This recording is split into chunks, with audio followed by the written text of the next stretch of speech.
আসসালামু আলাইকুম। আবারও আপনাদের সামনে হাজির হয়ে গেলাম নতুন একটা মিষ্টির রেসিপি নিয়ে। আর এটা ভাইরাল মিষ্টির রেসিপি। আশা করি আপনাদের ভালো লাগবে। আর এখানে ইনস্ট্যান্ট মাওয়া বানিয়ে নিয়েছি। ২ টেবিল চামচ ঘি, ৪ টেবিল চামচ গুঁড়ো দুধের সাথে মাখিয়ে নিয়েছি কেননা মাওয়ার দাম কিন্তু অনেক বেশি। আর ফ্রাই প্যানে ২ টেবিল চামচ ঘি দিয়ে দিলাম। আবার চুলাটাকে অন করে নিলাম। এখন ঘিটা মেল্ট হওয়া পর্যন্ত অপেক্ষা করব। আর কারা কারা আমার মতো মিষ্টি প্রেমী আছেন সেটা অবশ্যই কিন্তু কমেন্ট বক্সে জানিয়ে দেবেন। আর এখানে ১ কাপ পরিমাণ আমি সুজি নিয়েছি। যেকোনো ব্র্যান্ডেরই হতে পারে। আমি তিল সুজিটা নিয়েছি। তিলটা বরাবরই আমার অনেক ভালো লাগে। আর এখন সুজিটাকে ভালো করে ভেজে নেওয়ার পালা।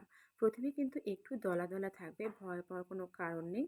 যখন ঘিটা পুরোপুরি শুকিয়ে যাবে তখন কিন্তু দলাটা ভেঙে যাবে। দেখেই নিশ্চয়ই বুঝতে পারতেছেন আমি অনর্গল কিন্তু নেড়ে যাচ্ছি। একটুও যাতে লেগে না যায়, লেগে গেলে কিন্তু মিষ্টির স্বাদ ভালো আসবে না। আর পাশাপাশি আমি ২ টা ছোট এলাচ দিয়ে দিলাম যাতে সুন্দর একটা স্মেলের জন্য। আর আপনারা চাইলে এখানে গুঁড়োটাও দিতে পারেন।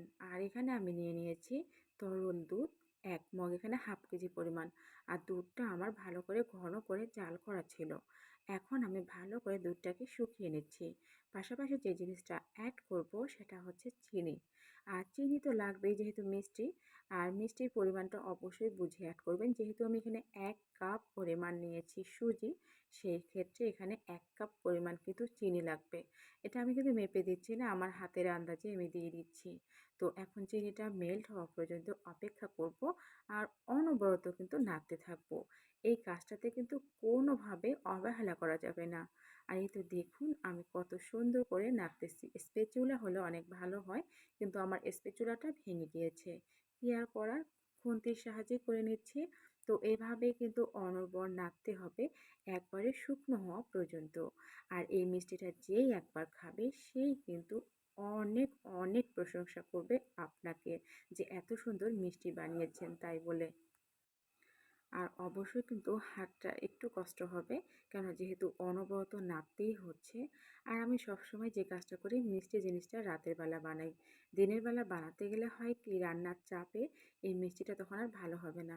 যেহেতু একটু সময়ের প্রয়োজন আছে, তার জন্য রাতের বেলা বানানোটাই আমার মনে হয় একটা বেটার অপশন। আর এই তো দেখুন তাওয়া থেকে উঠে আসতেছে, তার মানে আমার মিষ্টির যে ডোটা প্রপারলি হয়ে গিয়েছে। এখন এটা নামিয়ে ঠান্ডা করে নেওয়ার পালা। আর আপনারা যদি একটু কালারফুল করতে চান তাহলে এখানে যে কোনো ফুড কালার ব্যবহার করতে পারেন অথবা জর্দার রং। আর দেখুন ভালো করে ঠান্ডা হয়ে গিয়েছে। আর এখন আমি মিষ্টির শেপ করে নেওয়ার জন্য হাতে ঘি লাগিয়ে নিয়েছি। আরেকটা জিনিস স্কিপ হয়ে গেছে, সেটা হচ্ছে এখানে গুঁড়ো দুধ দিয়েছি আমি ২টা প্যাকেট ১০ টাকা দামের, দিয়ে ভালো করে মথে নিয়েছি এবং ঠান্ডা করে নিয়েছি। আর ঘি অবশ্যই কিন্তু হাতে ঘি লাগিয়ে নিতে হবে। আর আপনারা যেমনটা শেপ করে নেবেন সেভাবেই কিন্তু বানিয়ে নেবেন। আর আমি একটা হাঁড়িতে কিছুটা পানি গরম করে নিয়ে একটা বড় আকারের ছাঁকনি বসিয়ে দিয়েছি। তারপর এগুলাকে স্টিম করে নিচ্ছি ১৫ মিনিটের মতো। ১৫ মিনিট পর ঠান্ডা করে নিয়ে এই যে মাওয়াটা বানিয়েছি সেটার মধ্যে এখন কোট করে নেব। আর এই তো রেডি হয়ে গেল একবারে ভাইরাল সুজির চমচম মিষ্টি। ধন্যবাদ সবাইকে।